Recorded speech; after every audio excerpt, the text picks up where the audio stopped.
Sinbad जहाज़ी की पहली यात्रा।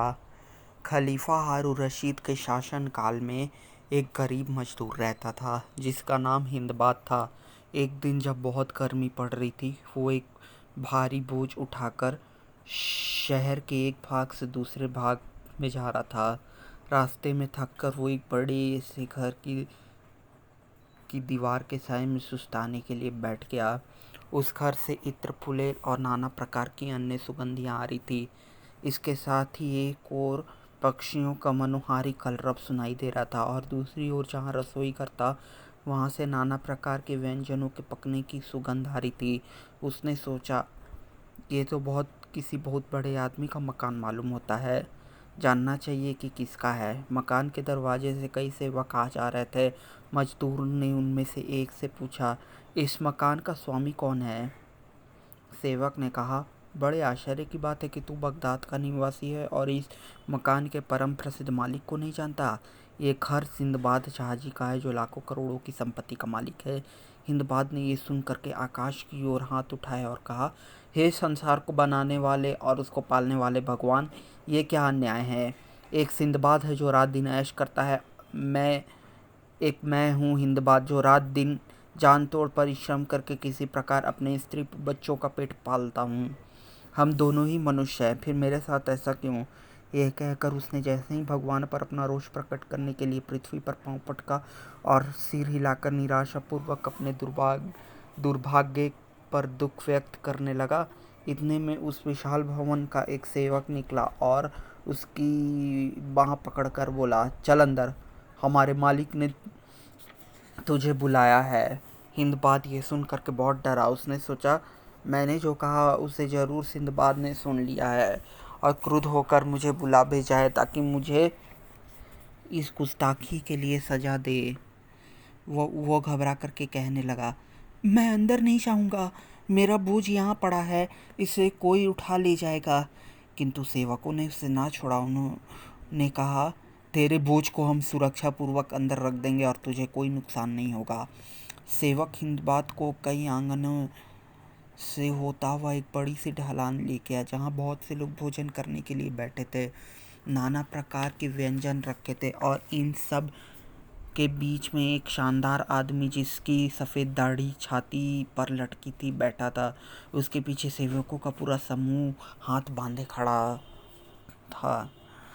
हिंदबाद यह ऐश्वर्य देखकर घबरा गया। उसने झुककर उस अमीर को सलाम किया। सिंदबाद ने उसके फटे और मैले कपड़ों पर ध्यान नहीं दिया और प्रसन्नतापूर्वक उसके सलाम का जवाब दिया और अपनी दाहिनी ओर बैठाकर उसके सामने हाथ से उठाकर स्वादिष्ट खाल और मदिरा पात्र रखा। जब सिंदबाद ने देखा कि सभी उपस्थित जन भोजन कर चुके हैं तो उसने हिंदबाद को फिर ध्यान से देखा। उस समय बगदाद में जब किसी को सम्मान पूर्वक बुलाना होता था तो उसे अरबी कहते थे।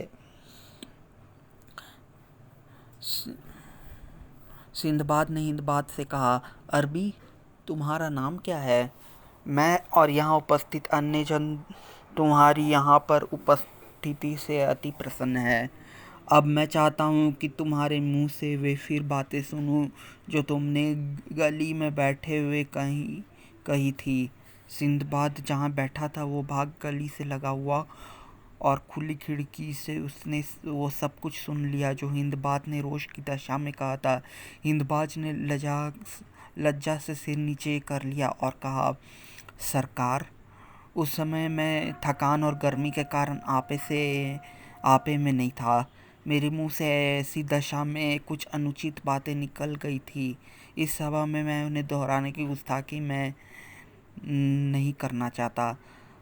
आप कृपया मेरी इस उद्दंडता को क्षमा करें।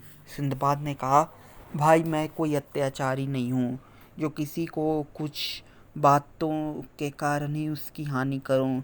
मुझे तुम्हारी बातों पर क्रोध नहीं बल्कि दया आई थी और तुम्हारी दशा देखकर और भी दुख हुआ। लेकिन मेरे भाई, तुमने गली में बैठकर जो कुछ कहा उससे तुम्हारा ज्ञान ही प्रकट होता है।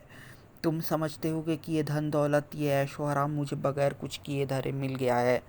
ऐसी बात नहीं है। मैंने संसार में जितनी विपत्तियाँ किसी पर पड़ सकती थी लगभग सभी झेली है। इसके बाद भगवान ने मुझे आराम की यह सामग्री दी है। फिर सिंदबाद ने दूसरे मेहमानों को सुनाकर कहा, मुझ पर विगत वर्षों में बड़ी बड़ी मुसीबतें आईं और बड़े बड़े विचित्र अनुभव हुए। मेरी कहानी सुनकर आप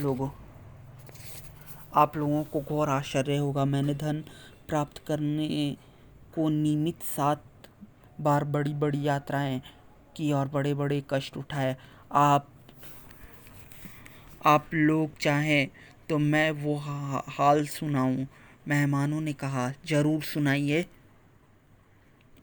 सिंदबाद ने अपने सेवकों से कहा कि वो बोझ जो हिंदबाद बाजार अपने घर लिए जा रहा था उसके घर पहुंचा दे। उन्होंने ऐसा ही किया। अब सिंदबाद ने अपनी यात्रा का वृत्तांत कहना शुरू किया। दोस्तों, इस पार्ट में केवल इतना ही।